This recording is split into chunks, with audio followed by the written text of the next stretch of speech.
think we can go ahead and get started. I'm Dory Shelby, professor of video film here. I spoke to you the last time we met and talked to you about the East Lansing Film Festival 48.5 Film Contest. And I wanted all of you to know that we did end up ultimately putting a team together and sent a team to East Lansing. The contest began at 6 o'clock last Friday, a week ago tonight, and ran for 48 hours through 6 o'clock Sunday night. We had a team comprised of 8 communication video film majors. Evan Jarvie acted as director of photography, as director of the film, and he was also editor. He was assisted by Caitlin Wheeler, who was co-director and producer for the film and the team. Corey Rogers was our sound guy and operated our new H4n Zoom recorders, which was pretty exciting, and also the boom mic, assisted by Jacob Fisher, who did sound as well as lighting for the project. Joe Faltersack and Jordan Kuat were the main script writers and came up with a great story. Blanca Barelos was kind of an all-around production assistant who did a lot of script supervision and some other duties on the film. Michael Gearhart composed the original score for the film, also did some videography for us and other assorted things. Did I forget anyone? Corey? Anyone? Did I forget who was on the team? Evan? Oh, talent, yes. Talent was, but I don't know the names. Amelia Harris and Jimmy Stump and David Blackburn came in, and then a guy that was a friend of Jordan's who came from Kalamazoo, right? Okay. And Corey. Corey played a homeless guy who broke into my basement, and it was quite amazing. But the most exciting part of all of this is the team placed second in the competition. So yeah. We were able to travel to East Lansing on Tuesday night, and we saw our film as well as the other entries. The other exciting part of it is that the top 3 prize winners will also be screened at the actual East Lansing Film Festival, the big deal. It's the 15th anniversary of that festival. It's one of the largest festivals in the state. They'll be showing over 100 films over 5 days that starts November 7th and goes through November 12th in East Lansing. Before I show you the winning film, I did want to say that the East Lansing Film Festival is looking for volunteers for the festival. I volunteered for Friday, Saturday, and Sunday as an usher, so I'll be taking tickets, helping people to their seats, and the cool thing about it is you get to see the films for free. So they're also looking for people to sell t-shirts and merchandise, people to sell tickets, people to sell concessions, and people to act as ushers, as well as setting up and tearing down for the event. Most of it takes place in downtown East Lansing and on the campus of Michigan State University. So if you're interested in volunteering for that event, you can get in touch with me and I'll tell you what to do. Are you ready to see the second place winning film? Okay. The lights, okay. Oh wait, video.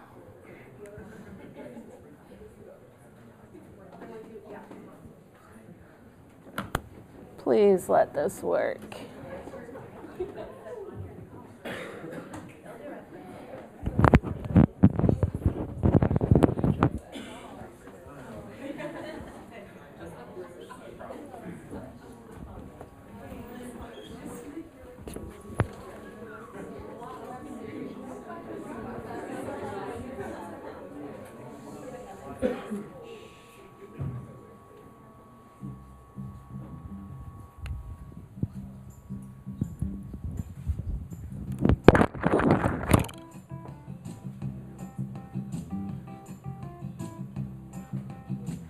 You know what, you guys are going to be really mad at me, but I forgot to tell you something important.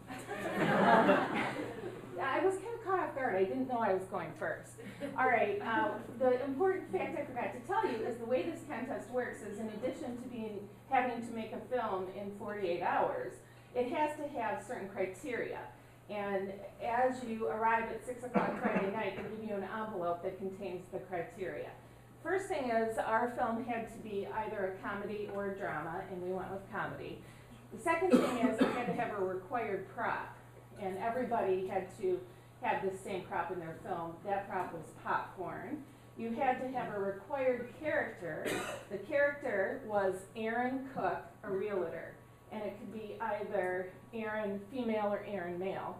And then the last requirement was a line of dialogue, and the line of dialogue was, give peace a chance. Did I forget anything else? Okay.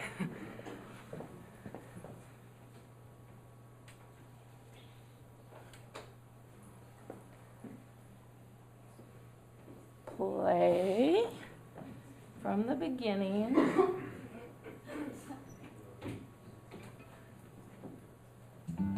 Aaron Cook, a real estate agent, was showing a new home to potential clients. The house was in fact a difficult sell, as Aaron's colleagues received a continuous flow of negative feedback on this particular lot. Folks, welcome home. The woman who lived here before, her name was Crystal. This surge of negativity had given the house the mark of being unsellable. Did that woman die here? What? No. She just can't afford to live here anymore, so she is moving to an apartment complex. Blocks from here. Aaron, in fact, knew no such thing. Well, why don't we take a look at the kitchen, huh? Right this way.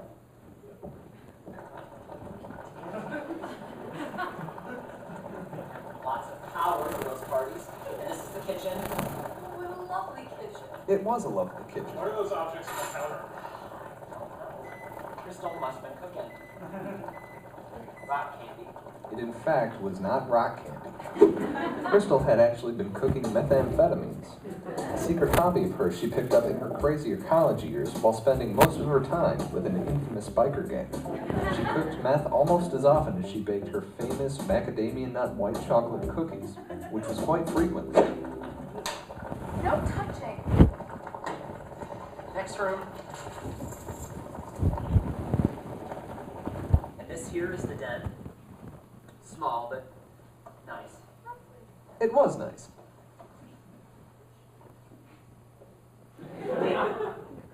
Is this the homeowner's shirt?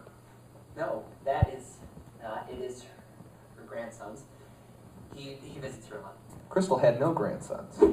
A homeless man named Clarence had recently broken into the home through a basement window and left his shirt in the den. Clarence, finding a comfortable chair and an impressive movie collection, decided to make himself at home. Unable to find a movie that he hadn't seen more than 26 times, Clarence decided to go with one he hadn't seen in a while.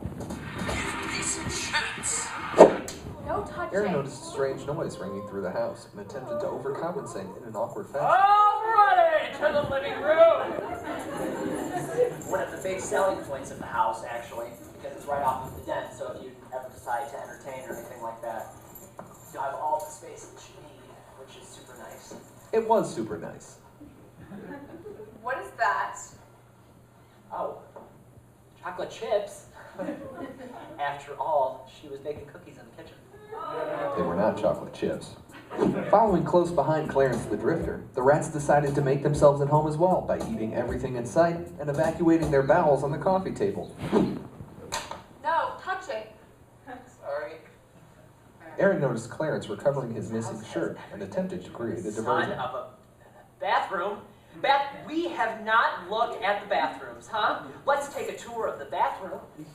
Follow me. Right this way. This is the first of our bathrooms. This one actually has tile imported all the way from Italy. So it's super.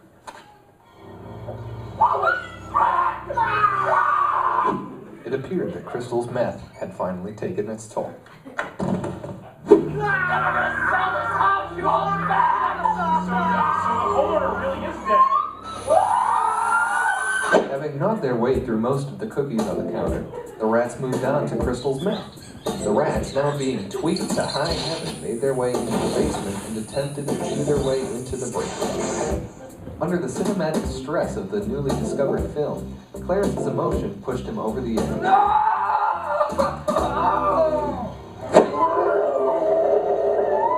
was that?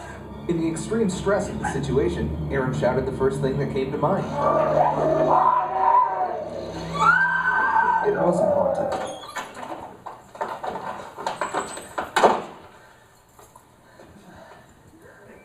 So when, huh? Huh? It wasn't. No, sorry. Wait, what? You did the basement? You didn't see the... Aaron sulked next to the hobo, now realizing that perhaps his co-workers were correct, and this house was in fact unsellable. I hate my life. Could be worse. It couldn't.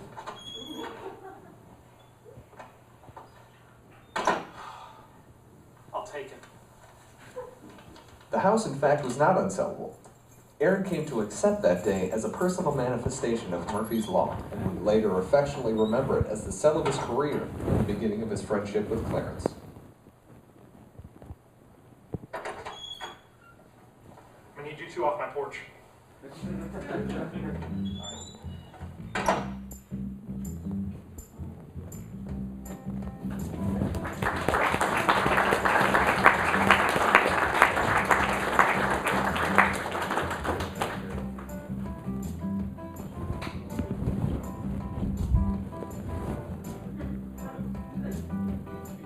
Filmmakers always watch the credits.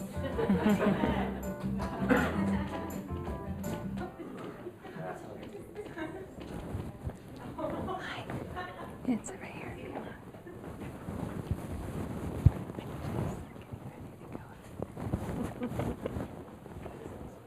I was like, I was walking in the quiet room, but there's no door that I used to walk through.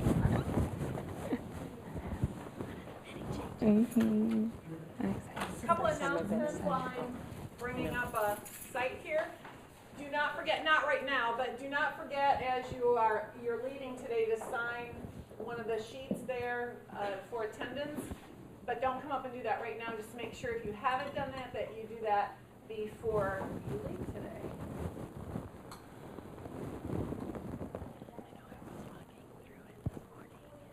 I think it might It is computer be 2. the computer.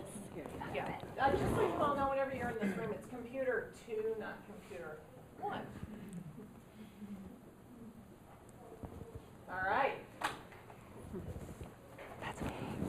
One more announcement before I introduce our speaker. We are going to be having lunch with Vanessa right after this, and so we would love any one of you who can join us to go over to the Ralph Carey Forum, and we'll have a spot there, and just grab your lunch and come and sit with us. Even if you don't have a lot of time there, we'll be there for probably about an hour or so. But we're going to head over there right after this. So please join us if you can. Everyone is welcome to join us for lunch. I am so excited for our speaker this morning, especially because she is a Springer University graduate, and not only that, she's just a wonderful person. So it's really exciting for us to have Vanessa come back here. Hi, Wally. To have Vanessa come back here and be with us today. This is Vanessa's organization that she started at the age of 24. Is that correct? And it is, as you can see, Ignite, Motivate, Inspire, and Empower. Vanessa is a speaker, a leader. She lives in Las Vegas, which we know right now is having some weather, so you can pray for the people of Las Vegas with some flash flood warnings. But anyway, I encourage you to get on this site at some point and take a look at some of the things that Vanessa is involved in. But I want to read you something in particular that's near and dear to my heart, some of the things that she is involved in. First of all, Vanessa received her bachelor's degree here in communication, leadership, and youth development. She has a tremendous heart for people. We knew that when she was a student, and she's done nothing but continue to prove that since she's been out. She is, her mission, this is her mission, to equip and empower individuals to be the spark that ignites change in the world. She's involved in so many different things. Assisting businesses in creating solutions, redefining life with rescued sex trafficked victims, unfolding the dream space of a child, or acquainting refugees with life in America are just a few of the places where you will find her. Her efforts have provided 2,100 Las Vegas students with backpacks and school supplies, 300 families with groceries on a monthly basis, 3 at-risk schools with tutoring and mentoring programs, and the launch of Ignite Africa in the fall of 2012 will bring teacher training in an entire school building to a remote village in Zambia, Africa. Vanessa in 2006 was named the American Red Cross Everyday Hero. She is a 2-time cancer survivor. And there's also some really fun personal information on Vanessa. And lots of you in this room could give us more, but we'll let her speak rather than us, although we got stories on her. She loves Slurpees, getting dressed up for special occasions, and at Cedar Bend she loved making s'mores with Reese's peanut butter cups. Now I'm going to go back to this dressing up for special occasions just for a second here. And so I thought you might want to look at her footwear there. I love these pictures. Here's just some examples of her dressing up. That's a very special occasion right there that we're looking at. Love the boots.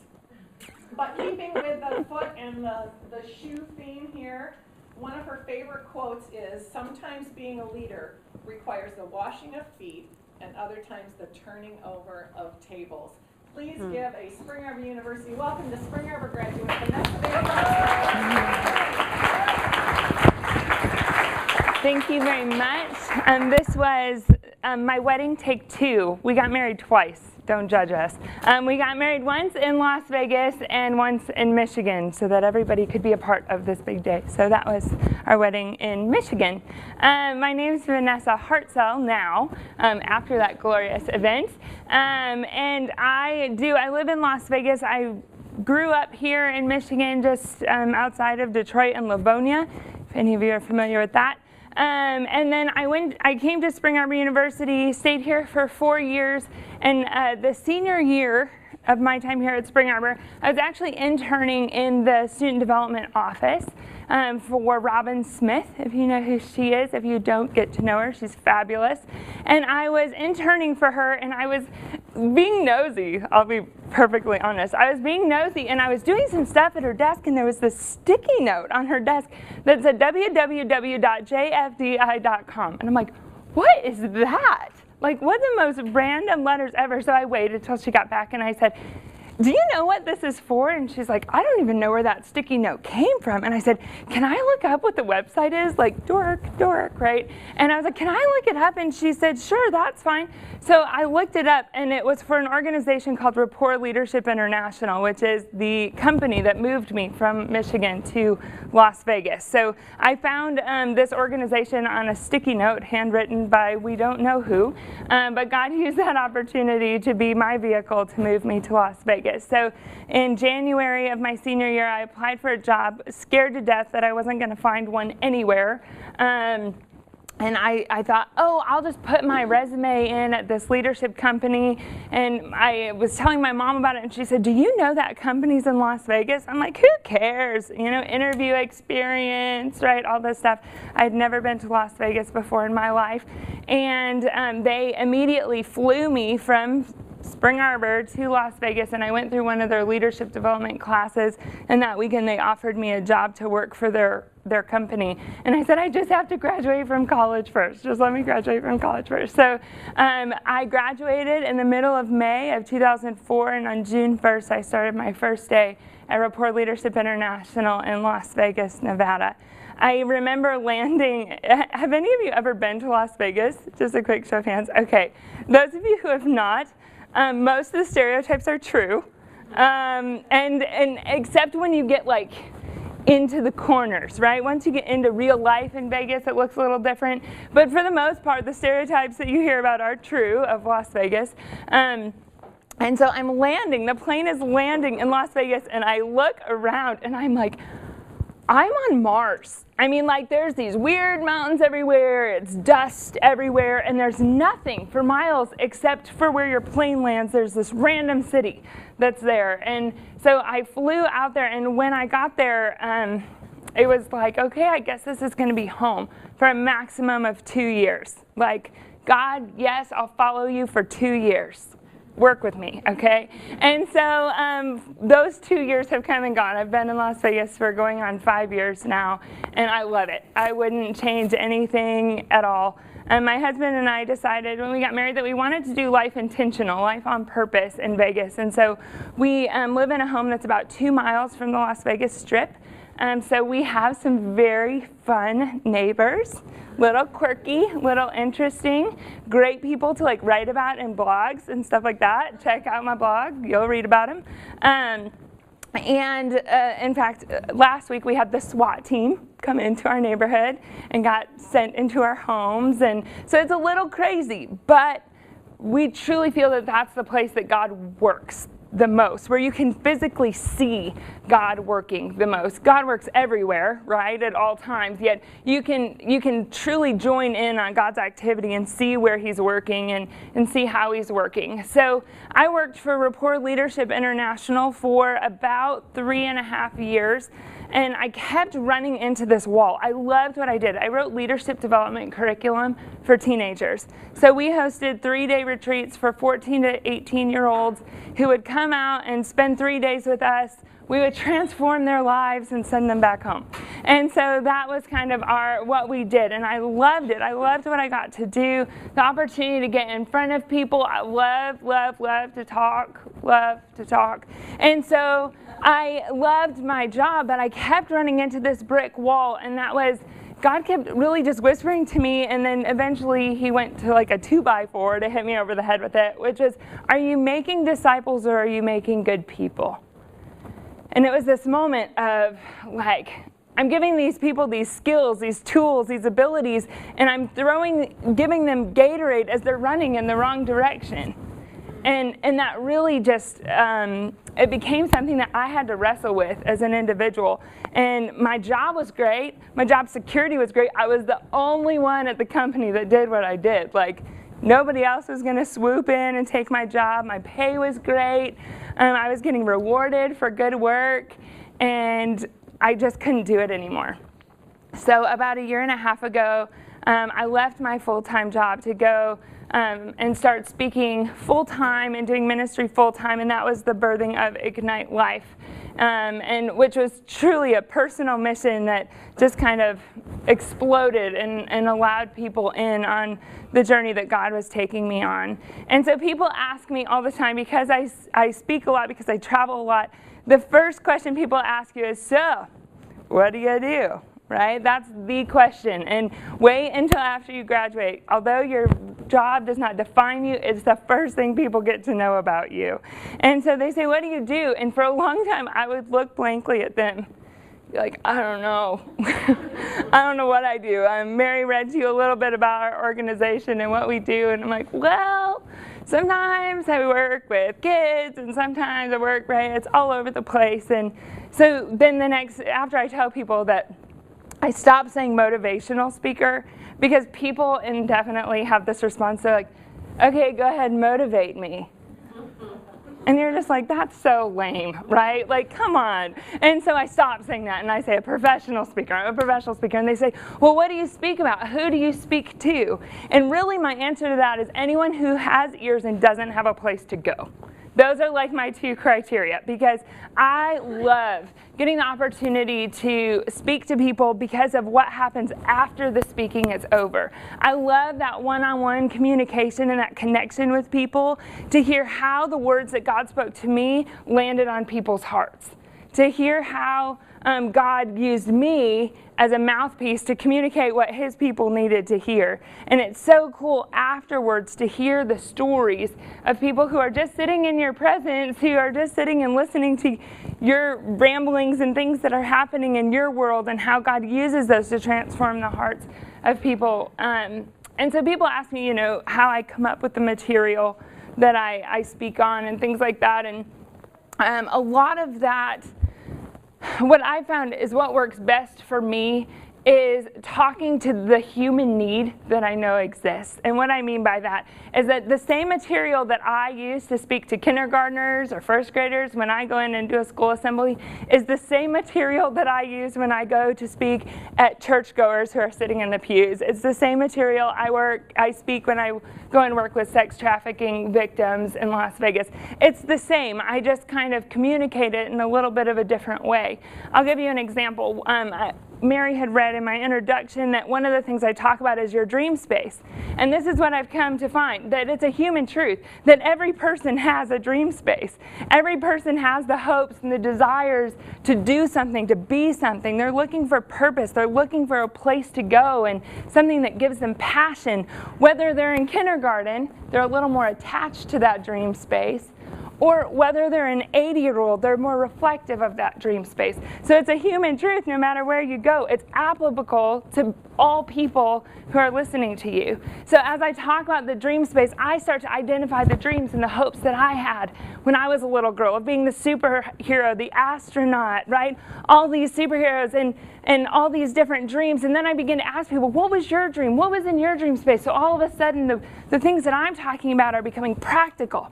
And it's not so much about my dream space anymore. Now it's about your dream space. And every person in the room starting to reflect on their own personal life, not the life that I'm telling them about, right? So they have a personal connection to the story that I'm speaking about. And then I ask them a question. What is it that happened? What is it that happened that took that dream space that used to be full and stretched far and wide, and now it's shrunk down small? What happened? Now people are starting to go into their own minds, into their own life experiences, into their own past. What happened? And so then I begin to walk through a couple of different scenarios of things that coulda, woulda, shoulda maybe happened along their life path. Maybe it was finding out their parents got divorced. Maybe it was finding out that they got cut from that team that they dreamed that they would play on their whole life. Maybe it's a different round of scenarios for each person. I don't know what that was for you, but let me tell you what it was for me. And then I had the opportunity to share my personal story of being diagnosed with cancer and what it means to overcome a situation like that. And when I got that news that I received cancer, that I had been diagnosed with cancer, I felt my dream space beginning to close up. I felt that joy start to just press out of me. And so then all of a sudden, it's not about my cancer. It's not about my story as a speaker. It's not about my experience, but it's about taking these life truths and just explaining them in a way that leads people through a process of identifying what's going on in their own lives. So that's just an example of one of the talks that I give pretty standard when I go out to do a school assembly program, or whether I'm going to speak to a group I've never met before.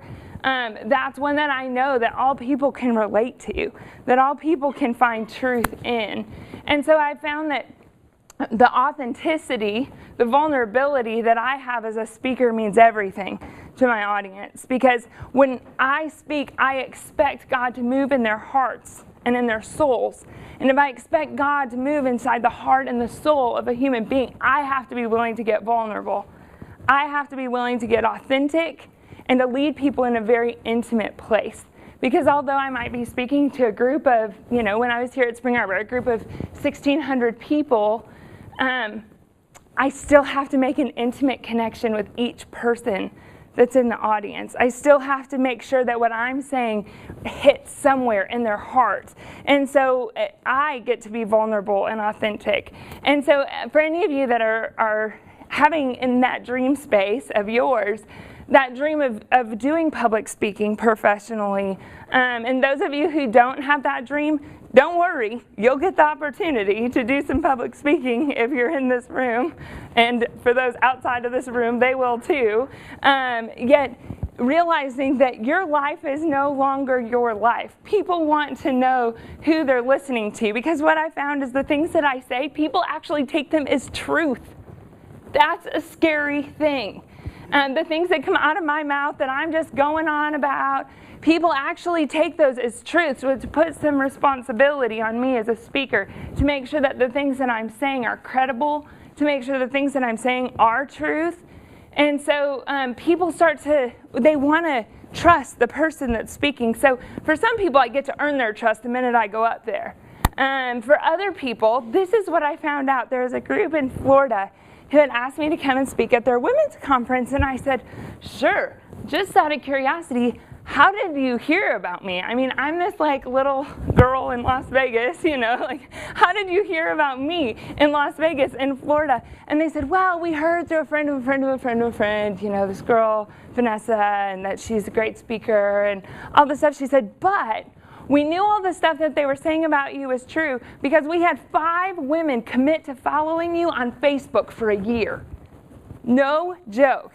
They knew more about me than I knew about me when I walked into that door. That people actually are checking out and making sure the person that they're asking to speak, especially, I see it especially in churches, especially in faith-based organizations, things like that. They want to make sure that the person that they're having to come in and speak to their people are in alignment with God's word and in alignment with who they say that they are.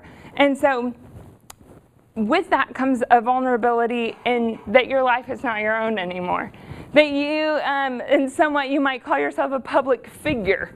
That on Facebook, and I know it's silly, it's Facebook, and some people are like, oh, after college I'm ditching Facebook. Don't.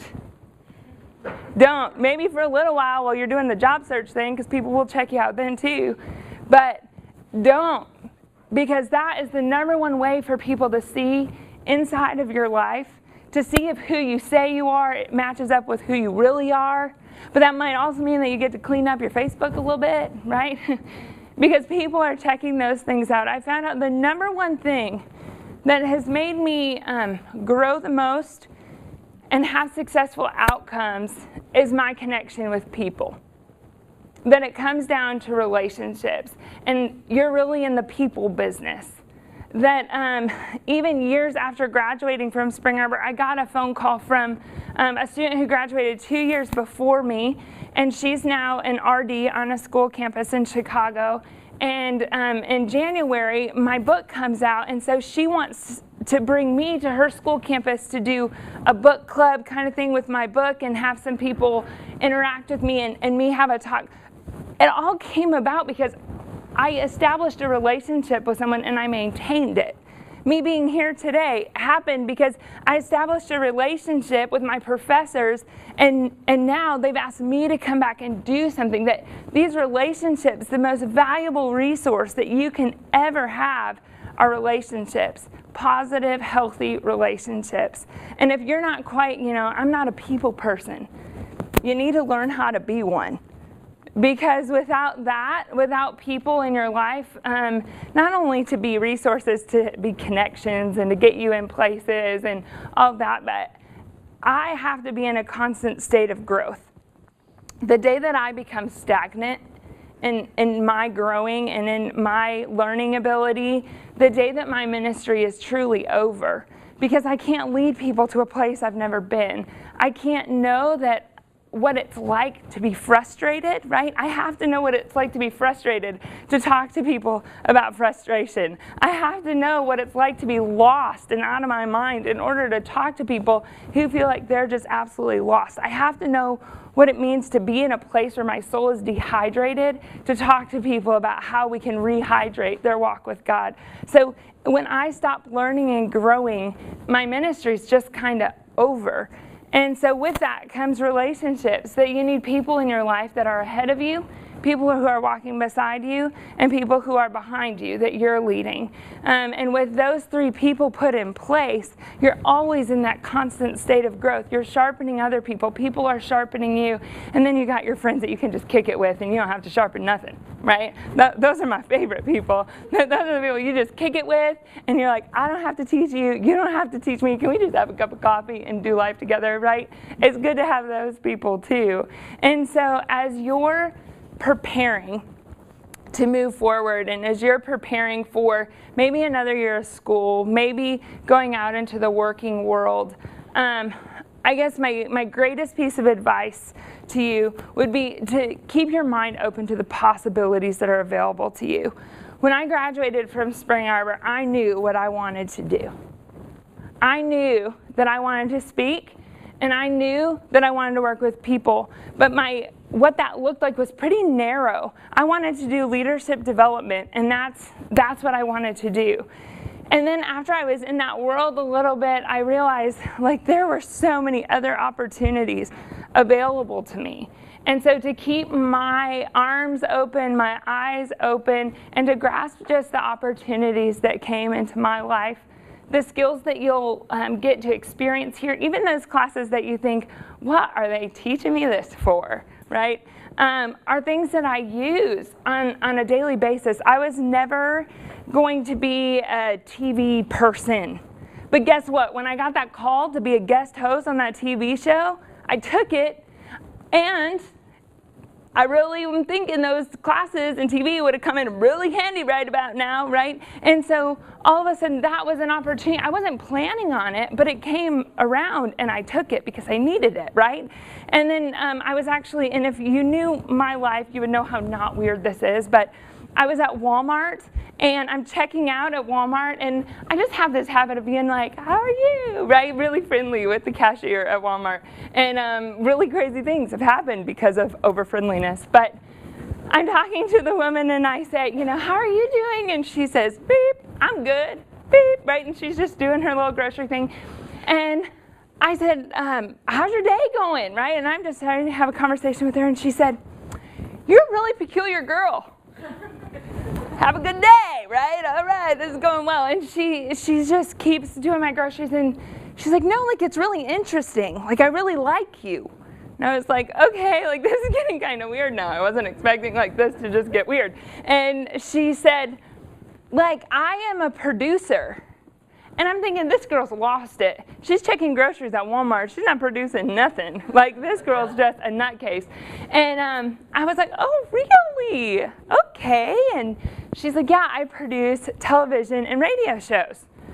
And I was like, okay. Like, I'm just rolling with it. I just need my groceries. I'm going to get out. And she said, no, really, I'm actually in this role of being a Walmart cashier because I want to do like this expose thing on the life of a Walmart worker. And so I'm like looking for characters, all this stuff. Like, I put myself in there. I want to know what it's like to be a worker at Walmart. I want to know what benefits there are. I want to know. And she's telling me all this stuff, and I'm just looking at her like, what is happening right now? And she said, and I think you would be great on our radio show. And I'm like, okay. And so she's like, here's my number. Call me tomorrow. Let me get your number. I was like, no, I'll call you. It's okay. And so I called her the next day, and she said, I've already talked to everybody at the station. They're good with you coming down next week. We'll see you at 11 o'clock to record your radio show. Weird, but if you knew my life, you wouldn't think that was weird, because weird things happen to me all the time. Yet these opportunities are everywhere. You have to get into the people business. You have to be able to talk to people, to feel comfortable asking people questions, to be willing to put your life out there a little bit and see that people are willing to put their life out there a little bit back for you. And so those are just some of the things that I've learned along this journey that I've been on. I'm 26 years old. No way have I arrived. I still have a long way to go. I'm still learning a ton.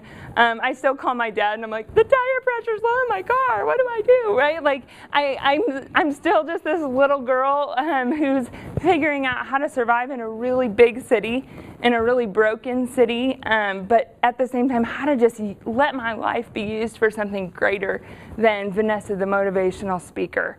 How I can do life one-on-one with people, and how the words that I speak are more than just words that people hear, but they're things that resonate with people. That if people don't leave feeling like they want to change something or do something or be something, then I as a speaker feel like I have not done my job. I don't want to just get a lot of head nods. I don't want to just get people to stand up and clap at the end. I want to see the fruit of my words on people when they go out of the room and live their lives. So I'd love to just open it up for questions that you have for me. Anything's fair game. Go for it.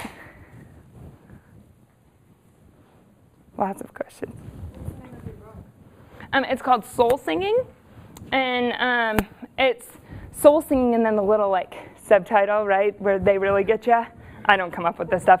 It's Awaken the Passion Within. So it's pretty much figuring out how to take a silent soul, a soul that has been poked too many times and grew numb to the world, how to take a soul and to sing life back into it to a point where it's making a difference in the world when it's being sung.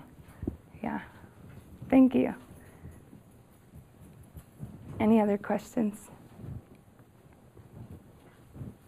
Yes. Yes. Where are you going from here? Like physically right now? Well, physically, where I'm going from here is to West Winds Church, because tonight we're hosting what we call the Refresher Conference. It's a conference that we do nationwide. It's for women. So girls, women, ladies in the room, you're invited to come. There's a college discount. It's only $15. It's a 2-day conference. And that's a conference that we do all over the place just to equip and empower women. And so that's physically where I'm going next. That's tonight and tomorrow. Where I'm going next as far as my career and things like that, I'm really excited about kind of breaking into the book writing world. I am a verbal communicator. Like, that is my strongest asset. Yet, I said I need to be in that perpetual state of growth, and writing and developing my writing to a new level is where my next level of growth is going to be. And there's organizations out there such as like Women of Faith, if you've heard of them, and Women Empowered, and a couple different organizations that in order to actually speak for their organization, you get to have a book published. They go hand in hand. And so until I get a few books out on the shelves, then I'll be kind of available to do more with some of the nationwide organizations. In the meantime, I just kind of make up my own stuff to do. But that's definitely a place that I want to get into. And just to continue to speak more. Part of our organization is that we run, it's something called the MAD movement, the Make a Difference movement, and that's in at-risk schools in Las Vegas. Mac Middle School is one of the schools we're currently working in, and their graduation rate is about 25%. And so 75% of these kids aren't going to make it through high school, and they're going to turn over to gangs and drug abuse and things like that. So one thing that we're doing is going into these schools and running leadership development workshops and mentoring. And so it looks a little different than motivational speaking and getting up and speaking, but we have about 80 kids that come to our programs that we get to invest in. And so developing that program to a new level is part of it. And my personal mission that Mary had read, it was to equip and empower. And so I feel like that really aids in the equipping part. And empowerment as well, but like I said, I don't want people to just get up and feel good. That's not my goal when I get done speaking, to make people feel good and feel fluffy and feel like they're okay. Like, sure, that's part of it, but the other part is that people have to walk away with you with tools, out the door, on the floor. How am I going to live out the things that you're talking about? So it's a development of all these different programs and adding on to it a book writing career. Any other questions?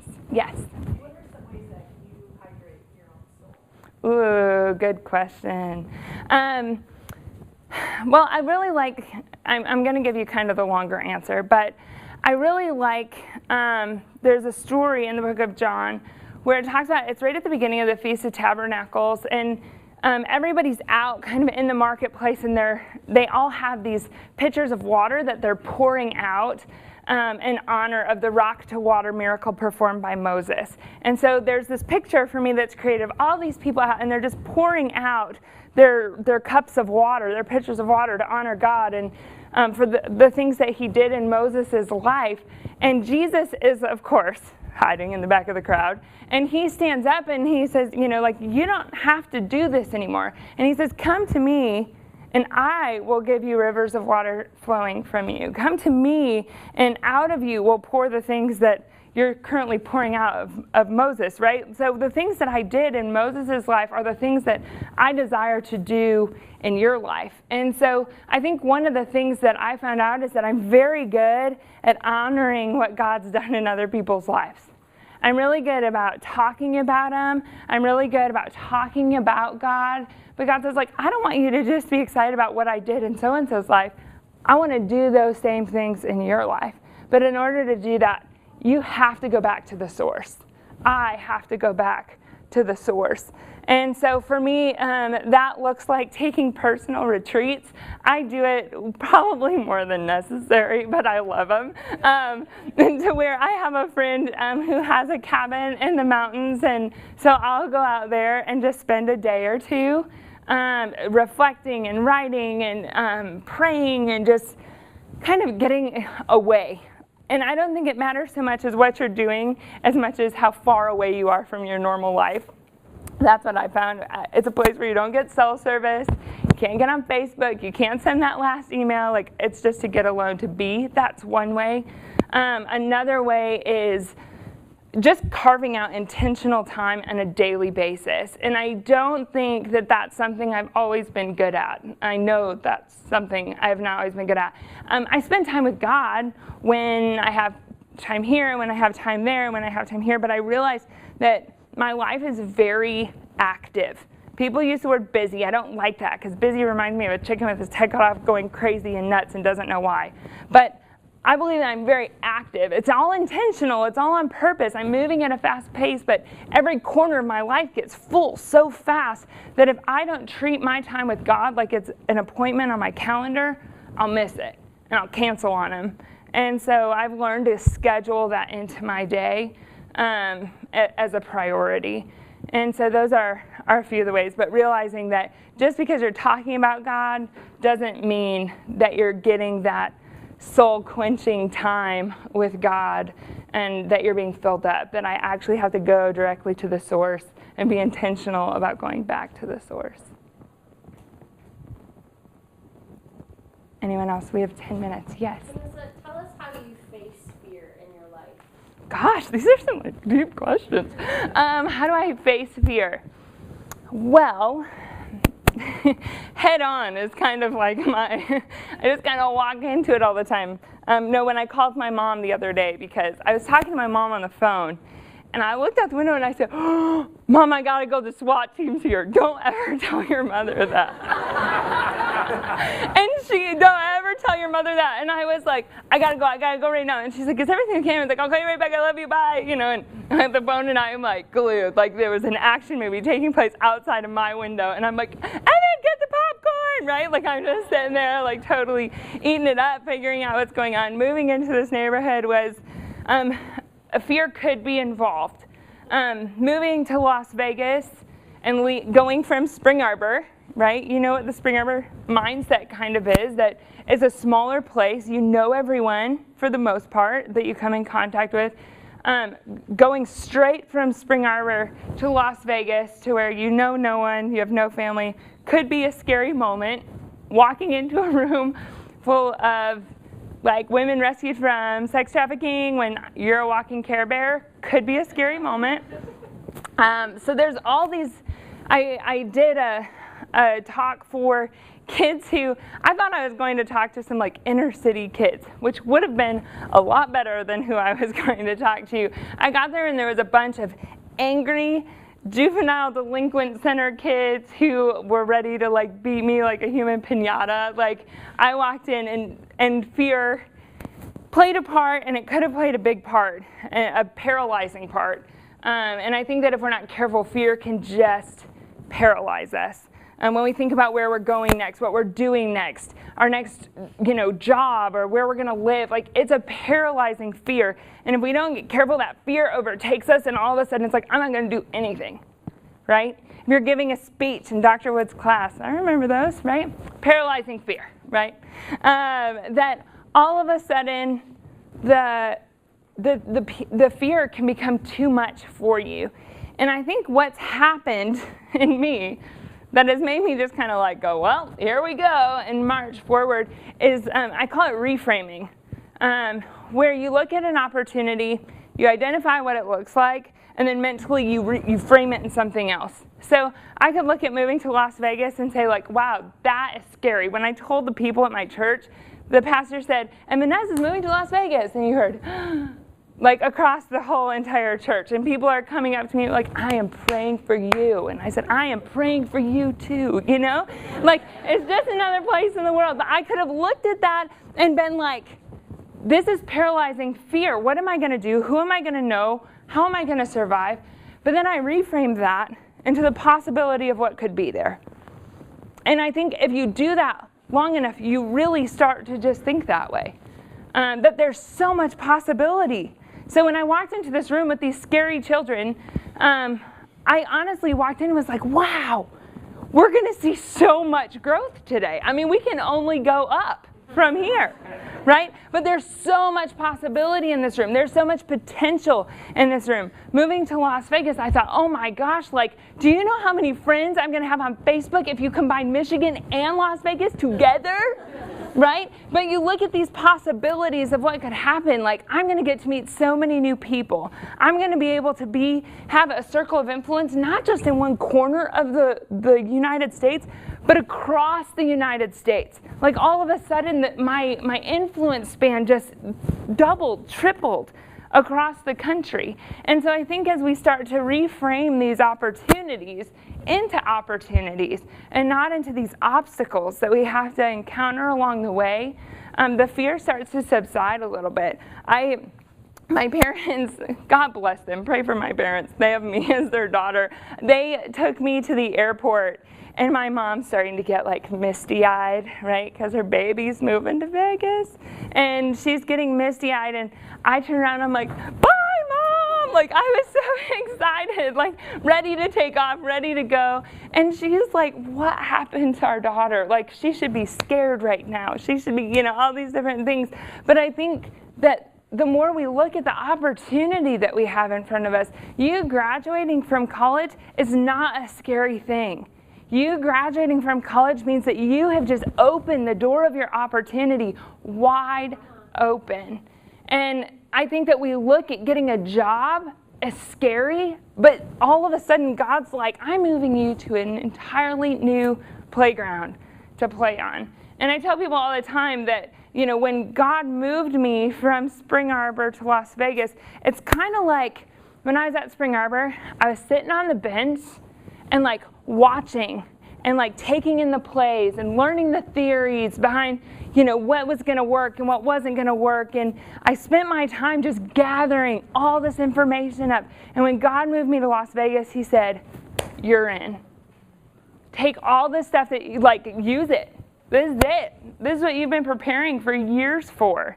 And so I think that when we take that approach into life of, man, this isn't scary. Do you know what opportunity God's given me? Being diagnosed with cancer not once but twice. The first time I was here living in Michigan and had family. The second time I was living in Las Vegas and didn't have anybody. Scary moment. But it really wasn't scary for me. In fact, people thought I was in denial. But I was not. I just had Jesus.